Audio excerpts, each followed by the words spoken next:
అనుదిన బైబుల్ ద్వితీయోపదేశ కాండము 25వ అధ్యాయము. మనుషులకు వివాదము కలిగి న్యాయసభకు వచ్చినప్పుడు న్యాయాధిపతులు విమర్శించి నీతిమంతుని నీతిమంతుడనియు దోషిని దోషి అనియు తీర్పు తీర్చవలెను. ఆ దోషి శిక్షకు పాత్రుడుగా కనబడిన ఎడల న్యాయాధిపతి వాణ్ణి పన్నుకొనబెట్టి వాని నేరం కొలది దెబ్బలు లెక్కపెట్టి తన ఎదుట వాణ్ణి కొట్టింపవలను. 40 దెబ్బలు కొట్టింపవచ్చును, అంతకు మించకూడదు. వీటికంటే విస్తారమైన దెబ్బలు కొట్టించిన ఎడల నీ సహోదరుని దృష్టికి నీచుడిగా కనబడనేమో. నూర్చిడి ఎద్దు మూతికి చిక్కం వేయకూడదు.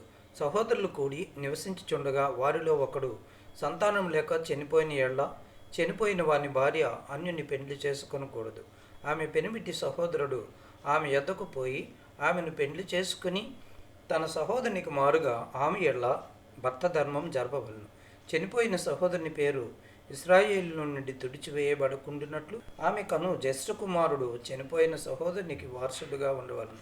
అతడు తన సహోదరుని భార్యను పరిగ్రహింపనొల్లని ఎడల వాని సహోదరుని భార్య పట్టణపు గవనికి అనగా పెద్దల యొద్దకు పోయి, నా పెనుమిటి సహోదరుడు ఇశ్రాయేలులో తన సహోదరునికి పేరు స్థాపింపనని చెప్పి దేవర ధర్మము చేయనొల్లడని తెలుపుకొనవలెను.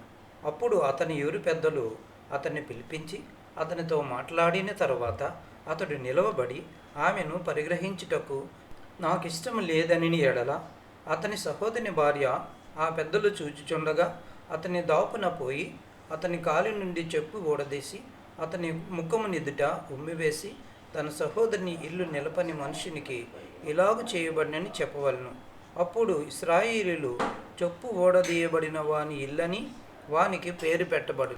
మనుషులు ఒకరితోనొకడు పోట్లాడుచుండగా వారిలో ఒకని భార్య వాని కొట్టుచున్న వాని చేతిలో నుండి తన పెనిమిటిని విడిపించుటకు వచ్చి చెయ్యి చాచి వాని మానము పట్టుకుని ఎడల ఆమె చేతిని ఛేదింపవలెను.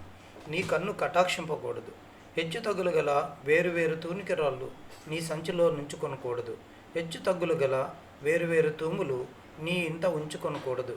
నీ దేవుడైన యెహోవా నీకిచ్చుచున్న దేశములో నీవు దీర్ఘాయుష్మంతుడు అగునట్లు తక్కువవి కాని న్యాయమైన తూనికరాళ్ళు నీవు ఉంచుకొనవలను.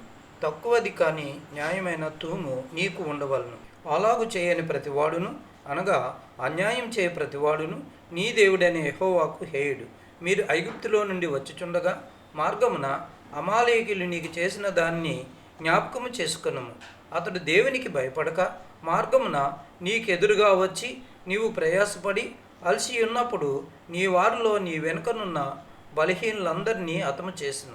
కాబట్టి నీవు స్వాధీనపరచుకున్నట్లు నీ దేవుడైన యెహోవా స్వాస్యముగా నీకిచ్చున్న దేశములో చుట్టుపట్లనున్న నీ సమస్త శత్రువులను లేకుండా చేసి నీ దేవుడైన యెహోవా నీకు విశ్రాంతి దయచేసిన తర్వాత ఆకాశము క్రింద నుండి అమాలేకీయుల పేరు తుడిచివేయవలెను. ఇది మర్చిపోవద్దు.